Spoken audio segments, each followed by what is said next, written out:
Bonjour à tous mes chers amis, c'est Grégory. Je suis absolument ravi de vous retrouver pour ce nouvel épisode de notre podcast. Installez-vous confortablement, prenez une boisson bien fraîche. Aujourd'hui, mes chers amis, nous allons analyser en profondeur un tournant dramatique majeur. Nous parlons d'amour bafoué, de dignité piétinée, mais aussi d'une rage de vaincre qui renaît des cendres de la trahison. Oui, nous décortiquons aujourd'hui l'épisode 1960 de la saison 8 d'Un si grand soleil, initialement diffusé le mardi 7 juillet 2026. Préparez-vous car l'émotion est à son comble et les masques tombent enfin. Entrons tout de suite dans le vif du sujet. Comment réagirez-vous si votre vie privée, vos secrets les plus intimes, se retrouvaient soudainement étalés en première page de la presse locale? C'est le cauchemar absolu que vit Alain Alphand. La publication de photos compromettantes dans le Midi Libre fait l'effet d'une bombe. Pour ce médecin respecté, ce n'est pas seulement une épreuve conjugale, c'est une véritable humiliation publique. L'infidélité de son épouse est exposée aux yeux de tous et le poids du mensonge devient immédiatement insoutenable pour lui. Alain ne peut plus respirer dans cette maison qui n'est plus un foyer, mais le théâtre d'une immense trahison. Face à cette douleur étouffante, il prend la décision radicale de plier bagages et quitter le domicile conjugal. Heureusement, dans cette tempête, il peut compter sur Flore. C'est elle qui tend la main à cet homme brisé et l'aide à se réfugier à la ferme. Mais fuir la maison ne signifie pas fuir la réalité. Le retour d'Alain à l'hôpital se transforme en un véritable chemin de croix. Imaginez la scène, chaque couloir traversé, chaque chuchotement perçu à la machine à café devient une flèche plantée dans son ego, sentant le poids des regards curieux et faussement compatissants de ses collègues. Alain craque. Il lâche alors cette phrase d'une amertume infinie. « Épargnez-moi vos regards.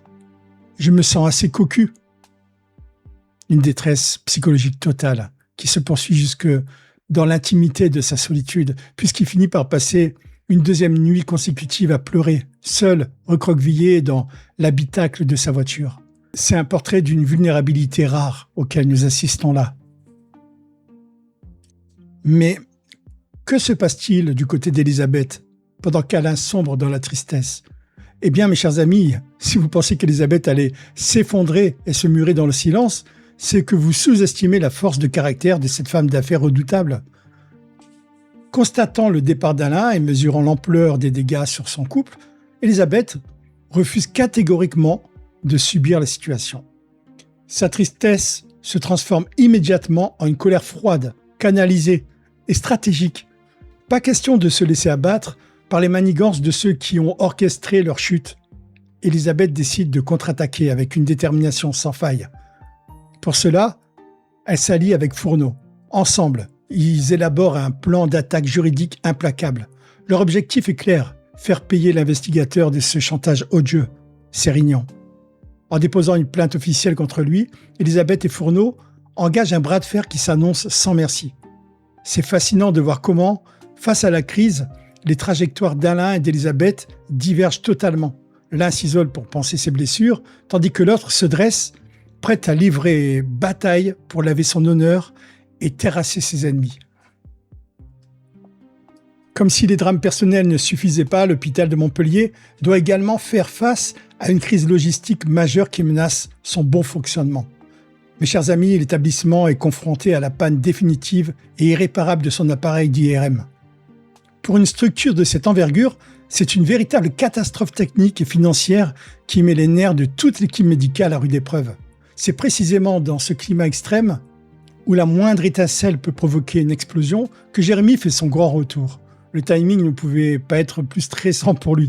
Il commence son internat, une période déjà particulièrement anxiogène en temps normal, au milieu d'un chaos total et sous l'œil de supérieurs hiérarchiques préoccupés par leurs propres drames personnels et professionnels. Un véritable baptême du feu pour le jeune interne qui va devoir apprendre à nager dans des eaux particulièrement troubles. Pour conclure, mes chers amis, cet épisode 1960 d'Un si grand soleil, diffusé en ce mois de juillet 2026, pose des jalons cruciaux pour la suite de la saison. Nous voyons d'un côté la destruction psychologique d'un homme bon, Alain, et de l'autre la machine de guerre, Elisabeth, en marche pour détruire Sérignan. La tension est à son comble et chaque choix aura des conséquences irréversibles. Je suis curieux de savoir ce que vous en pensez, mes chers amis. Alain parviendra-t-il à pardonner l'impardonnable? Jérémy survivra-t-il à ce début d'internat chaotique? C'est tout pour aujourd'hui. Un immense merci pour votre écoute et votre fidélité. Prenez un grand soin de vous, hydratez-vous et je vous dis à très bientôt pour un nouvel épisode.